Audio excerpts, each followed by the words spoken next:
Patricia from the Southwest Yankee. So, what some middle-aged women will do. So, I'm going to be talking about camps that I've worked at in the Northeast and the Southwest. But I'm not going to tell you which one happened where. We're going to go from gross to scary, because that's what happens at camp. So, light moment. You've made the Lord your refuge and the Most High your residence. No evil will happen to you, and no disease will come close to your tent. Psalms 91:9-10. So, we will start with gross. So we're at the camp and weather was happening. I'm not going to tell you what kind of weather because that will give it away. And the kids were in the gym. So some kids were listening to music and they were sharing. One of the kids was sharing his earbuds. So we had to leave. It was time to go for the next group of kids to come in. So the kid that was borrowing the earbuds pulls it out to hand it to the other kid. Big hunk of wax is on it. I have proof. Don't worry, I got photos. So, the next one is scary. And the next one after that is going to be scary too.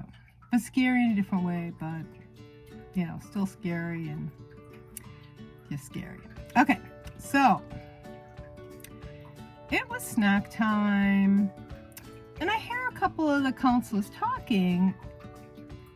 And I think I think the parent was it. Okay, so they're talking to one of the parents, and I'm like, handing snacks out, but I'm in earshot, so I'm hearing what's going down. And the kid had typhoid fever. Okay, about 100 years ago, there was a woman who had to move to another island, which is ironic because she lived in New York City, but then she had to go live on another island.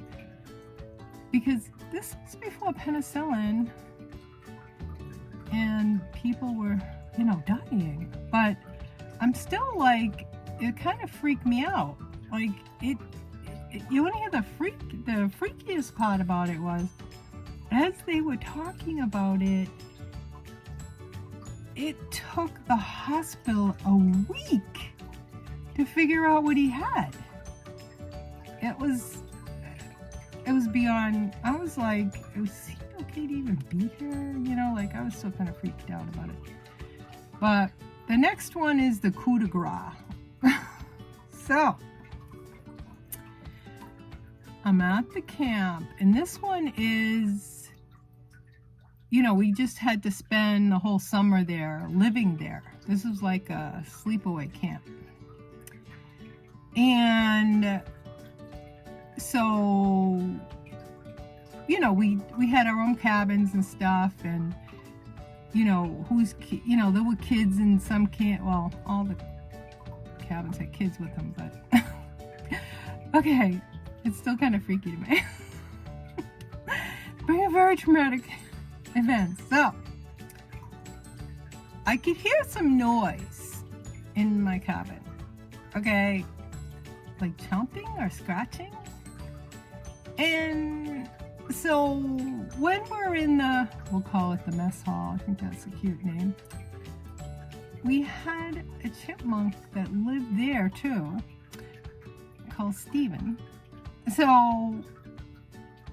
and other people had talked about chipmunks. I'm not talking about chipmunks here. Okay. So, I walked back in at some point. Like, I heard the noise. Finally, I see what it is. It was a mummy squirrel and her babies.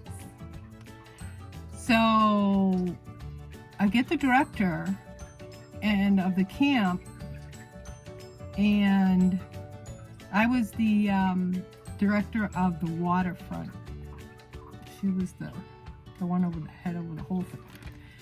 And I said, you gotta check this out. Because she's like, you sure? Because we're really into the chipmunks. I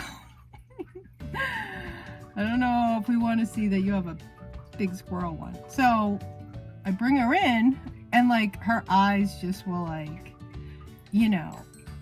And she was really nice, so, and she definitely had not a poker face either.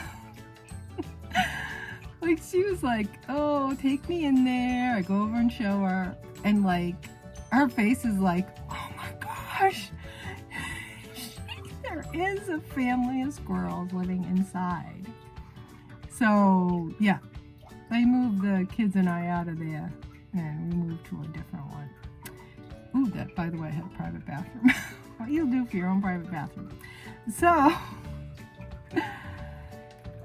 what we're getting from this is that camping it